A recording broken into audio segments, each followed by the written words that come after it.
20 ਦਾ pack ਗੋਲਾ ਗੋਲ जाली बाहरी ला के 18 गेज का फ्रेम ला के विंडो तैयार कर दे रहे हैं।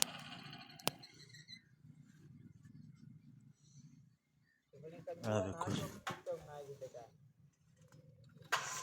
इनकी कीमत है जी 12,000 रुपये। किसी ने तैयार करवानी है तो रब्ता नंबर है मेरा।